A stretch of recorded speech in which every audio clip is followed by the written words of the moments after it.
O amplo pacote que o governo anunciou naquele 28 de fevereiro, relativo a impostos sobre combustíveis, e claro, a discussão no dia seguinte, 2, 3, 4 dias depois, ficou muito em cima do preço da gasolina, preço do álcool, que é aquilo que o consumidor enfrenta, né, no dia a dia.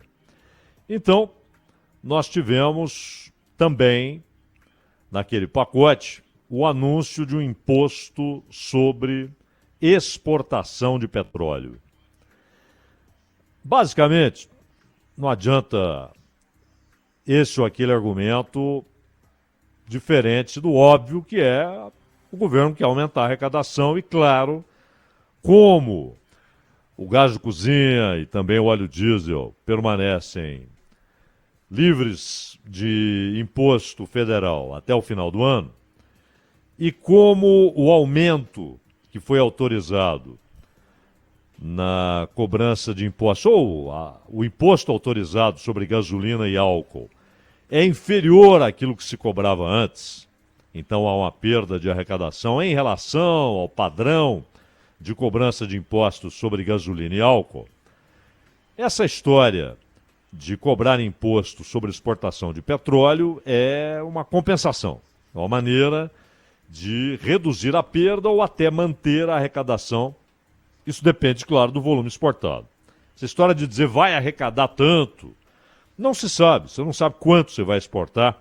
Mesmo com os contratos já estabelecidos, você pode ter mais ou menos, tanto que essa história de 6 bilhões em receita para o governo é uma possibilidade, não é uma certeza.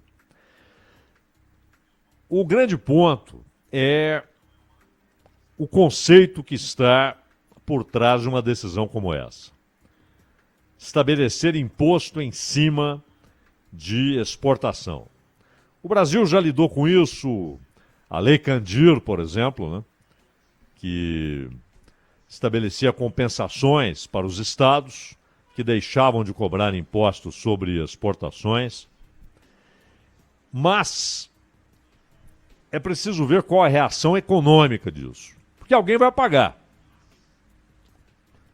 Você coloca mais de 9%, quase 10%, 9,2%, né, de cobrança de imposto em cima do óleo exportado.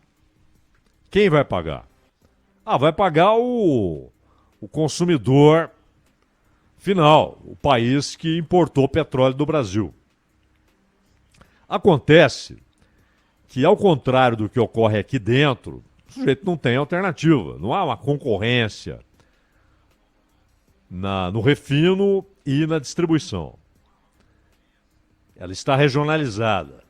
E no refino, o controle é quase inteiro da Petrobras. Não é inteiro, mas é quase inteiro. Não só em termos percentuais, mas em termos do tamanho das refinarias que a Petrobras controla. Aí é que está. O país que de repente falou, opa, o petróleo que vem do Brasil está mais caro. Por que está mais caro? Não, sabe o que é? Estão cobrando imposto. Ele pode buscar alternativas. A oferta de petróleo no mercado internacional é vasta. Principalmente depois que os Estados Unidos reduziram sua dependência do petróleo importado. Mas continua importando e bastante, porque o consumo é gigantesco. Os Estados Unidos têm uma produção muito maior do que a brasileira de petróleo, porém o consumo também é muito maior. Então, eles são obrigados a buscarem petróleo no mercado internacional. Isso foi reduzido drasticamente com o óleo retirado do xisto, né? A Argentina também tem um projeto desse na Patagônia, para extração de petróleo do xisto. Mas as dificuldades são consideráveis e você não tem garantia de que aquelas reservas durarão muito tempo. Então os Estados Unidos importam. Porém, como eles reduziram a importação, porque passaram a produzir muito mais com óleo extraído do xisto, sobrou mais petróleo. Isso levou até a quedas no preço. A Rússia, que é uma grande produtora, E os Estados Unidos e a Rússia são os principais produtores. É diferente do exportador. O maior exportador é a Arábia Saudita, não é? E também é diferente de maiores reservas. Há dúvidas, porque você nunca sabe onde você vai ter surpresas com descoberta de reservas. O que se sabe é que a Venezuela tem reservas gigantescas, o Irã tem reservas gigantescas, e o Brasil, com o pré-sal, também não se sabe o quanto de petróleo pode ser encontrado. O Brasil pode ter reservas formidáveis, maiores do que aquelas que já foram descobertas, bem maiores. Mas uma coisa é a reserva, uma coisa é a capacidade de exportação, participação no mercado, outra coisa é produção. O Brasil produz petróleo suficiente para o seu consumo interno. O Brasil poderia não importar petróleo se tivesse capacidade de refinar integralmente o óleo que extrai, seja no mar, seja em terra. Principalmente no mar, é claro, na costa brasileira, onde tem muito petróleo. E o petróleo que o Brasil produz diariamente é suficiente para cobrir o consumo interno, desde que haja refinamento suficiente. E não há. Faltou investimento em refino. Isso se encaixa num negócio problemático que é a divisão internacional da produção, divisão internacional do trabalho, que é a tal globalização. Ou seja, vamos produzir onde é mais barato. Então, ó, tal coisa é melhor produzir no país tal, eu importo aquilo, a importação sai mais barata do que produzir aqui dentro.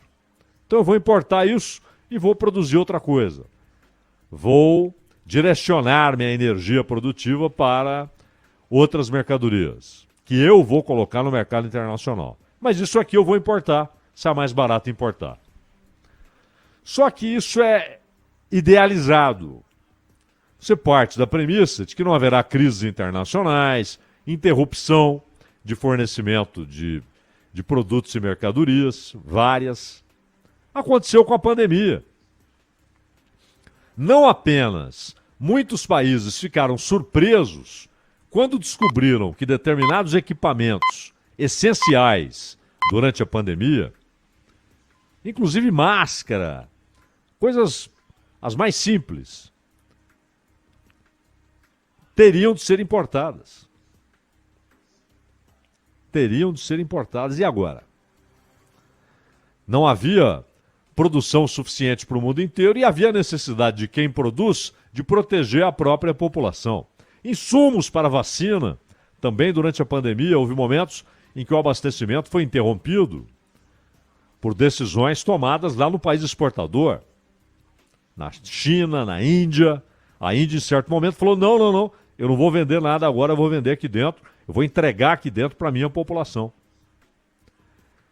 E tem, claro, um outro cenário, que aliás está se aprofundando, que é a tensão internacional e as guerras. Há uma guerra na Ucrânia, mas na verdade a guerra na Ucrânia, ela é uma espécie de ponta do iceberg. O mundo já voltou a uma bipolarização e, portanto, a ideia que é essencial na globalização econômica, que é a divisão do trabalho, a divisão internacional da produção, ela foi para o espaço. Inclusive chips. Está desencadeada uma guerra entre Estados Unidos e China pela produção de chips. E Taiwan tem um papel fundamental, porque é o grande produtor de semicondutores. Por isso, Taiwan se torna um peão no xadrez ali de Pequim e Washington. Um peão decisivo. E que pode ser, inclusive, um mote para uma guerra. Não uma guerra comercial, mas um confronto militar. Então, não há dúvida que aquilo que foi idealizado, um mundo em paz, seguro, sossegado, e as mercadorias circulando livremente, o capital circulando livremente, isso aí foi para o espaço. E o Brasil, ainda na lógica anterior, decidiu não investir em refinarias. Não, o petróleo que eu precisar mais, eu trago. A gasolina, porque não é que você vai trazer petróleo, você vai trazer o combustível, o derivado, o produto beneficiado. Aí você começa a trazer gasolina, até álcool. O Brasil chegou a impor álcool de milho dos Estados Unidos, aí não importa. Tanto que recentemente houve a decisão de voltar a taxar a importação de álcool extraído do milho nos Estados Unidos. E olha que nós temos mares de cana no território brasileiro. Mas é claro, muitas vezes a produção é direcionada majoritariamente para açúcar, porque o açúcar está com ótimo preço no mercado internacional. Ou seja, não adianta tentar conduzir a economia com decretos, com desejos, com intenções. A economia está sujeita a eventos que não são controláveis. Desde uma pandemia até uma guerra de proporções importantes, até crises em países que têm relevância no mercado internacional de certos produtos, como importadores ou como exportadores. Se a China compra mais ou compra menos, é algo que o Brasil não pode controlar. Não pode controlar. É um fator que está fora do controle do governo brasileiro, do Congresso brasileiro, da Petrobras, da Vale. Uma guerra está fora de controle. Não há o que o Brasil possa fazer para evitar ou para estimular nada. Não é? É um fato dado. Ele pode depois trabalhar com isso, tentar buscar pacificação entre os que estão em contenda, mas ele não pode evitar a guerra, que ela comece, e os seus efeitos econômicos pelo mundo. Não é só a pandemia. São vários eventos que não são controláveis.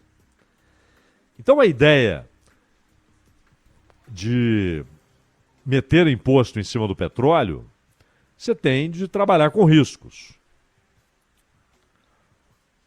Isso vai tirar compradores do petróleo brasileiro, eles vão buscar alternativas. Isso vai ter um efeito bumerangue no preço aqui dentro. Aliás, preço é outra coisa que governos não controlam, né? Vide o exemplo histórico no Brasil com o Plano Cruzado, que produziu o quê? Ágio e desabastecimento. Mais nada. E depois represou a inflação. Quando a represa estourou, veio toda aquela inflação no final do governo Sarney, que levou o Collor àquela bobagem de plano Collor, né? De confisco. Uma grande bobagem, né? Essas intervenções de quem acha que vai controlar a economia. E esse negócio do efeito do imposto no preço, por exemplo, o cálculo do Ministério da Fazenda era que o álcool ficaria 2 centavos mais caro. Bom, o consumidor pode dizer se o aumento foi de 2 centavos. Claro que não, né? O que estava R$ 3,49 o litro saltou para R$ 3,79. 30 centavos.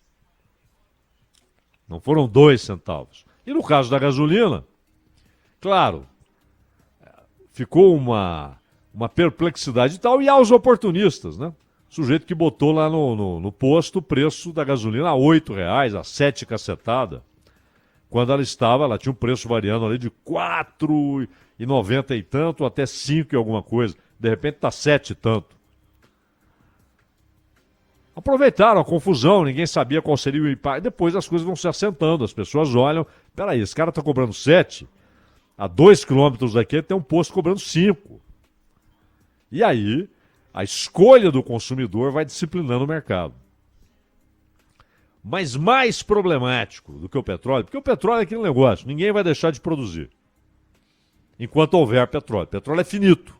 Uma hora, se ainda houver mundo até lá, uma hora será extraída a última gota de petróleo do planeta. A última, a derradeira. É finito, é um recurso finito. Tem muito ainda para ser retirado, mas é finito. E as pessoas vão continuar, os investidores, as petroleiras foram. Aliás, a ação movida pelas petroleiras já foi rejeitada por um juiz federal no Rio de Janeiro. Já o PL, né, o Partido Liberal, que se diz liberal, ele foi ao Supremo questionar a constitucionalidade desse pacote, especificamente a cobrança de imposto sobre exportação de petróleo. Aliás, o relator é o Gilmar Mendes. Esse que ouvimos há pouco. Gilmar não se manifestou ainda. Vamos ver como será o relatório dele. Eu acho que ele vai declarar a constitucionalidade da medida e não irá atender à reclamação do PL. E é preciso parar com esse negócio de discutir medida econômica no judiciário, né? A não ser que seja algo, um imposto que fere o princípio constitucional. Você vai lá, claro, você tem de reclamar. Esse imposto fere o princípio constitucional? Aparentemente não, mas é o que o Supremo vai decidir. Já houve um pedido das petroleiras que foi derrubado na Justiça Federal. O grande problema é o conceito que está por trás. E eu digo isso porque no ano passado apareceu na Câmara dos Deputados um projeto exigindo imposto de exportação sobre grãos e carnes, não permanentemente, em situação de ameaça ao abastecimento interno. O projeto de lei, o número dele, 1586, de 22. E esse texto é para alterar o decreto-lei 1578 de 77, que instituiu esse tributo no país. Então, seria em situação excepcional. Por exemplo, soja, milho, arroz na forma de grãos, quando os estoques públicos estiverem em volume abaixo de 10% das previsões de consumo nacional. E carnes de frangos, bovinos e suínos na forma in natura, na situação de ameaça à regularidade do abastecimento interno. A ideia é compreensível, você quer evitar desabastecimento. Aí você fala, pô, o Brasil produz milho e falta milho, ou o milho está absurdamente caro, e o Brasil é um dos maiores produtores de milho. Então vamos taxar o milho exportado, para que deixem o milho aqui dentro para abastecer o mercado e provocar a redução dos preços. A ideia é essa. Ela tem razoabilidade? Tem. Só que há a história de a economia ter eventos que não são controláveis. Porque a dúvida é qual vai ser a reação do produtor. Bom, meu negócio é produzir para exportação. A exportação vai ser encarecida por imposto? Eu vou mudar de lavoura, vou produzir outra coisa. Porque produzir isso para o mercado interno não me interessa, porque o preço não me interessa. E agora? E a agricultura é cheia de eventos assim. Aliás, se você tem em determinado ano, falta milho. Se falta, ou seja, se a oferta não atende à demanda, o que acontece? O preço sobe. Aí, remunera muito bem os produtores de milho, porque o preço subiu, foi ótimo. O que acontece na safra seguinte? Uma porção de gente planta milho. Opa, o milho está com preço bom. E aí muita gente resolve plantar milho. O que acontece? Superprodução. Os que conseguem exportar, tudo bem, há mercado para o milho. Outros, os que disputam o mercado interno, se há uma oferta maior que a demanda, o preço desaba. É o ciclo. Aí muita gente desiste, volta para outra cultura, aí o milho volta a remunerar bem. Além dos fatores também incontroláveis, chuva em excesso, seca por um largo tempo. São fatores que o produtor não pode controlar. Pragas, que não foi ele que introduziu, né? Às vezes uma praga entra de um caminhão que veio lá de um outro país. Veio do Mercosul, país do Mercosul, trazendo mercadorias e junto com ele trouxe uma praga. que ainda não era reconhecida no Brasil e, portanto, não há ainda defensivos contra aquela praga. A agricultura é uma atividade permanentemente de risco. Então é preciso ter muito cuidado. Uma coisa é taxar petróleo, ninguém vai deixar de produzir petróleo por causa disso. Outra coisa é alimento. A ideia é razoável, mas é preciso ter sempre o ponto de vista. Olha, só quando houver risco claro de desabastecimento. Mesmo assim, o melhor caminho é você ter estoques reguladores. Ou o governo garante a compra. E não punir o exportador. Porque você pode perder o mercado que você não vai ganhar de novo. Então o negócio é o governo ter estoques reguladores. Para isso tem que ter infraestrutura, armazém. Você vai ter estoque regulador, você compra do produtor, paga o preço justo e guarda para eventuais crises no abastecimento. É o mais lógico. Mas o Brasil, às vezes, briga com a lógica. Maju.